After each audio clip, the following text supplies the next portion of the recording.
علیہ السلام فرماتے ہیں جو بندہ توبہ کرنے والا تھا، اللہ کی بارگاہ میں آنے والا تھا، بار بار توبہ کرتا تھا، احساس رہتا تھا، اسے احساس تھا، آیا کرتا تھا، پھر بھی غلطیاں ہو گئی، قیامت کے دن رب کریم اپنے فضل کی چادر اس پہ ڈالے گا، فضل کی چادر ڈالے گا، اور رب کریم اس سے پوچھے گا یہ گناہ کیا تھا؟ اور نبی پاک فرماتے ہیں اس نے بڑے بھی گناہ کیے، اللہ چھوٹے چھوٹے گناہوں کے بارے میں پوچھے گا، یہ غلطی کی تھی، یہ گناہ، بندہ ڈر رہا ہے، وہ کہہ رہا ہے پتہ نہیں سزا کیا ملے گی،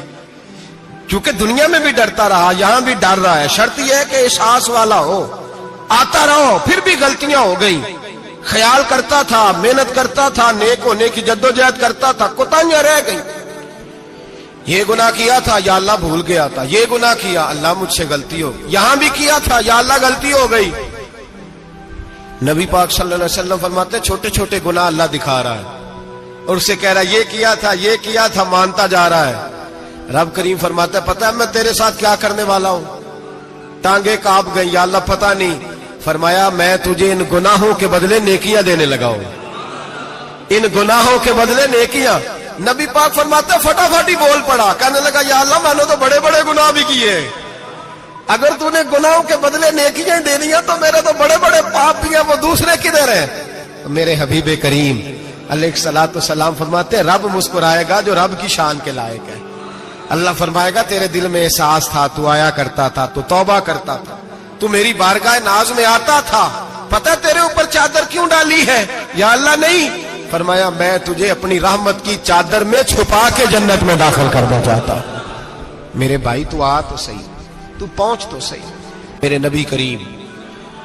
علیہ الصلوۃ والسلام نے ایک دن صحابہ سے پوچھا ایک بات تو بتاؤ، بخاری مسلم کی حدیث ہے، یا رسول اللہ پوچھئے۔ نبی پاک صلی اللہ علیہ وسلم نے فرمایا اگر کوئی آدمی صحرا میں سفر کر رہا ہو، بہت بڑا صحرا ہو، اونٹ پر اس کا سفر ہو اور اس نے اونٹ پر کھانے پینے کا سامان باندھا ہو، پیسے بھی رکھے ہو، پانی بھی رکھا ہو، تھک گیا سفر کرتا کرتا، درخت کی ایک ٹہنی کے ساتھ اونٹ کی نکیل باندھی اور درخت کے نیچے لیٹ گیا آرام کرنے کے لیے، اللہ کے حبیب فرماتے ہیں اچانک اس کی آنکھ لگ گئی، جب جاگا تو اس نے دیکھا کہ اونٹ تو غائب ہو گیا ہے، اب نہ کھانا ہے، نہ پانی ہے، نہ پیسے ہیں، اور صحرا بڑا لمبا ہے، پیدل سفر بھی نہیں کر سکتا، تھوڑا سا ڈھونڈا، پھر موت کا انتظار کرنے لگا، سوچنے لگا اب موت آئے گی، اب مر جاؤں گا۔ اللہ کے محبوب فرماتے ہیں تھوڑی دیر گزری، جب بالکل مایوس ہو گیا تھا تو اچانک نظر پڑی تو اونٹ اس کا سامنے کھڑا تھا، نبی پاک سے صحابہ سے پوچھتے ہیں بتاؤ، اس کی کل کائنات اجڑ گئی تھی، راس ضائع ہو گئی تھی، ہر شے لٹ گئی تھی، دوبارہ اسے مل گئی ہے، بتاؤ اسے کتنی خوشی ہوگی؟ صحابہ کہنے لگے یا رسول اللہ نئی زندگی مل گئی اس بندے کو، وہ ساری دنیا سے زیادہ راضی ہے۔ تو میرے کریم رسول صلی اللہ علیہ وسلم نے فرمایا رب کریم کا نافرمان بندہ جب اس کی بارگاہ میں آ کے توبہ کرتا ہے تو اللہ اس سے بھی زیادہ راضی ہو جاتا ہے۔ نافرمان جب آ کے کہتا ہے یا اللہ معاف کر دے آئندہ نہیں کرتا، میں اللہ تو راضی ہو جاتا ہے۔ اور حبیب پاک علیہ السلام فرماتے ہیں وہ اتنا کریم ہے، جب بندہ اپنے رب سے صلح کر لیتا ہے، توبہ کر لیتا ہے، تو اللہ زمین کو کہتا ہے تو بھول جا میرے بندے نے گناہ کیا ہی نہیں،